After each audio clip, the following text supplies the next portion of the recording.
Did you know that in 2018, New Orleans cleaned up over 1,200 tons of beads from its storm drains after Mardi Gras? That's right, enough plastic to make a parade float for Bigfoot. Welcome to Mardi Gras, the only festival where you can catch jewelry out of the sky, see a dog in a tutu, and lose your dignity to a plastic cup, all before breakfast. But here's the twist. Mardi Gras isn't just a wild street party in New Orleans. It's a centuries-old globe-trotting tradition with roots deeper than a jazz bass line. From Roman emperors to French kings, masked societies to modern-day party animals, this festival has seen it all and thrown a lot of beads along the way. So, forget what you think you know. The real story of Mardi Gras is wilder, weirder, and way more epic than you ever imagined. So, where does this whole thing start? Not on Bourbon Street, my friends. We have to rewind the clock about 2,000 years and head to ancient Rome. The Romans, as you know, were good at a few things. Conquering stuff, inventing concrete, throwing absolutely epic parties. One of their biggest blowouts was a festival called Saturnalia.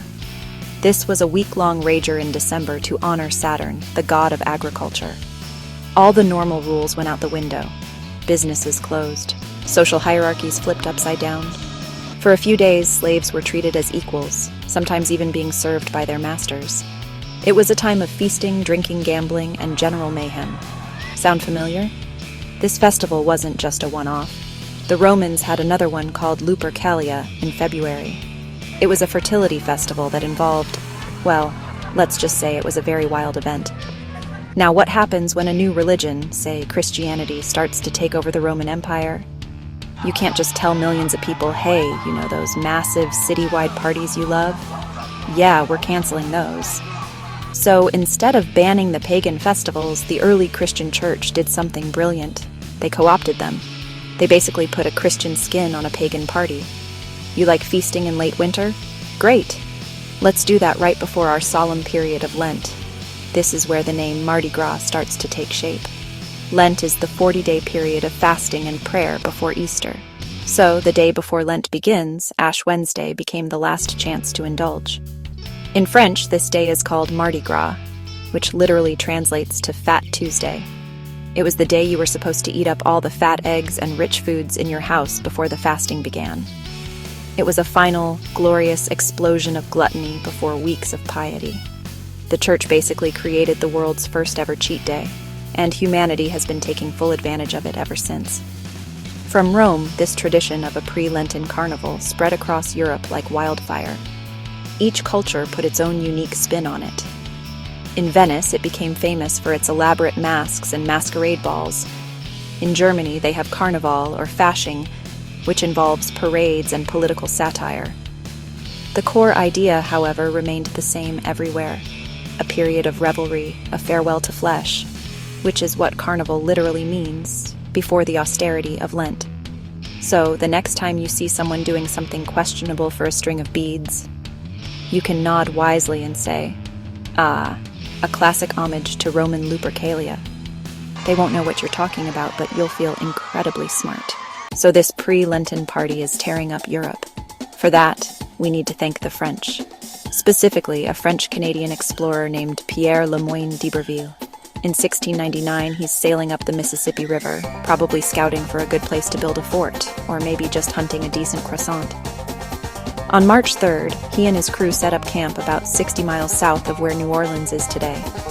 He named the spot Point de Mardi Gras, and just like that, the seed was planted. The party had officially landed. For the next few decades, celebrations in the new French colonies were pretty informal. Less giant parades, more high society masquerade balls for the colonial elite. They were trying to replicate the elegant parties of Paris, but in a sweltering mosquito-filled swamp. When the Spanish took control of New Orleans in the late 1700s, they tried to crack down on the festivities. For a while, the masked balls were banned, and the party was forced underground. But you can't keep a good party down. It just became more secretive and probably more fun. Then, in 1803, America buys Louisiana, the Louisiana Purchase. With the Americans came a new cultural clash.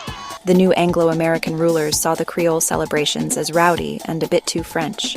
They tried to suppress it. But the Creoles of New Orleans were not having it. They clung to their traditions to preserve their identity. The fight over Mardi Gras became a fight for the city's soul. The tension built until 1827, when a group of students, fresh from a trip to Paris, decided to bring the party back to the streets. They donned masks and bizarre costumes and danced through the city, reviving the public celebration and thumbing their noses at the authorities. This youthful rebellion reignited the flame, showing Mardi Gras wasn't just a party for the rich, it was for everyone. The city government, seeing they couldn't stop it, finally decided to lean into it. In 1837, the first documented street parade with floats took place. It was probably a pretty ramshackle affair. This was the turning point. Mardi Gras was becoming something uniquely American, uniquely New Orleanian. It was messy, it was chaotic, and it was here to stay. The party was just getting started. All right, so Mardi Gras is back on the streets. But it's still a bit of a chaotic mess. Fights would break out, things would get dangerous. By the 1850s, New Orleans was considering banning public celebrations altogether. The party was on the verge of being canceled for good. Enter six guys, six Anglo-American businessmen, no less, who decided that what this chaotic French Creole street party needed was more organization and secrets. In 1857, they formed the first ever crew, a secret society dedicated to organizing a proper parade. They called themselves the Mystic Crew of Comus, choosing a name from a John Milton poem about a Greek god of revelry. How delightfully nerdy is that? Comus changed everything. They created the first ever themed parade with elaborate floats, horse-drawn carriages, masked crew members tossing trinkets to the crowds. They also started the tradition of the post-parade ball, a lavish, invitation-only affair. This set the blueprint for every crew that followed. Soon, other secret societies started popping up, each trying to outdo the others with more spectacular floats and more exclusive parties. In 1872, a group of businessmen invented the Crew of Rex, the King of Carnival. They did this to put on a daytime parade for a visiting Russian Grand Duke, because nothing says welcome to America like inventing a fake king to impress a real royal. Rex's influence was huge.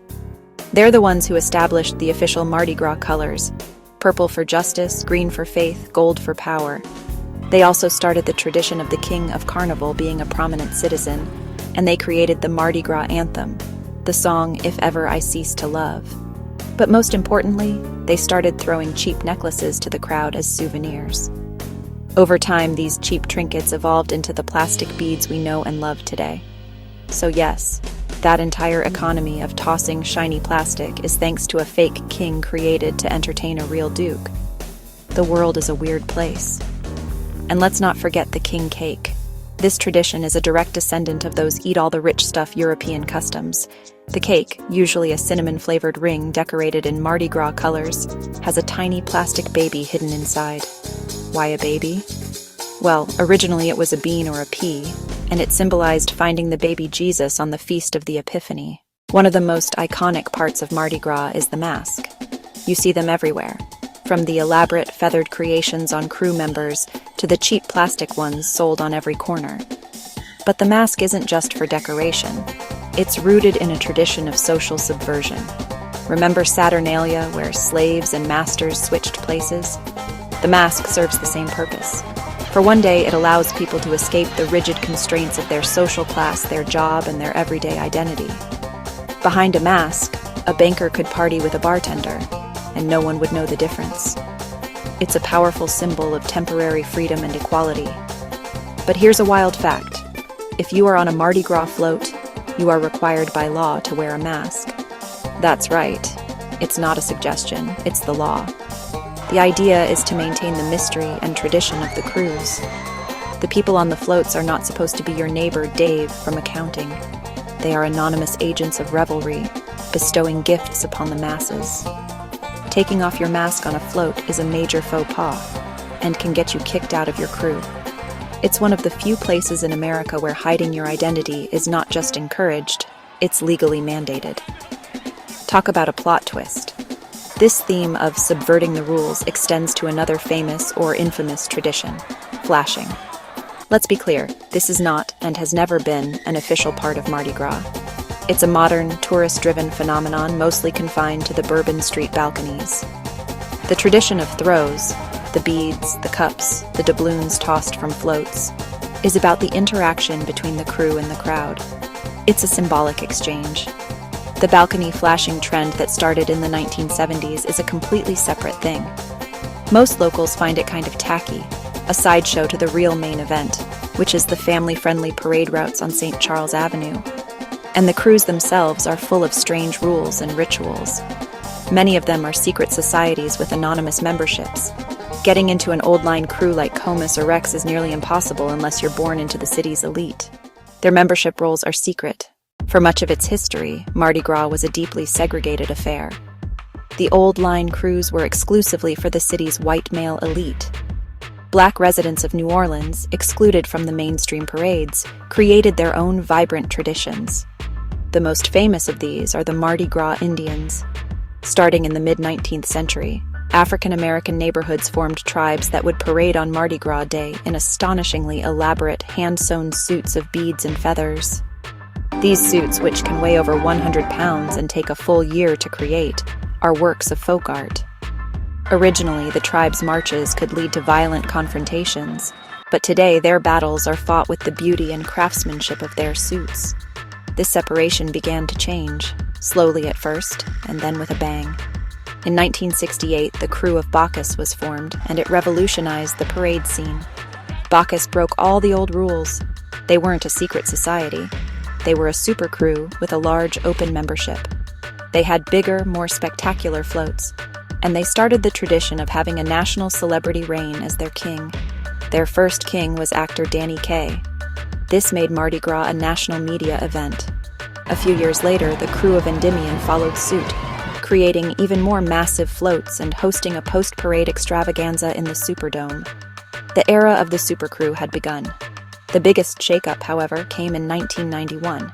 The New Orleans City Council passed an ordinance requiring all parading crews to certify that they did not discriminate based on race, religion, or sexual orientation to get a parade permit.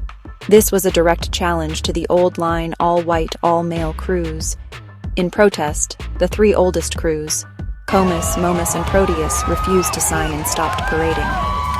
While Proteus eventually returned, it was a monumental moment that forced the traditionally exclusionary world of Mardi Gras to become more inclusive. The party was finally, officially, for everyone. So what is Mardi Gras today? It's a beautiful, chaotic, contradictory mess, and that's what makes it so perfect. It's a season, not just a day. It starts on January 6th.